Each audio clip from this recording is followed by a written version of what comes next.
Uy, ginagawa mo, friend. Ito mo ka na nga ng milk tea. Oh, nag-upgrade ka na.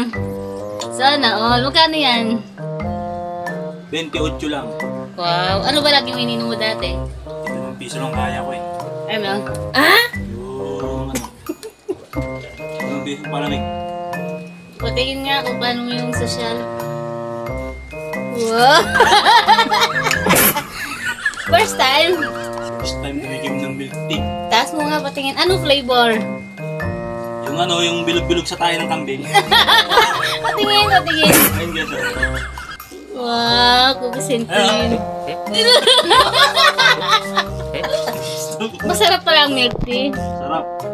Pag sumahod ka, ano na inumin mo araw-araw? Milk tea. Ayaw mo na yung palamig. Yun. Bakit?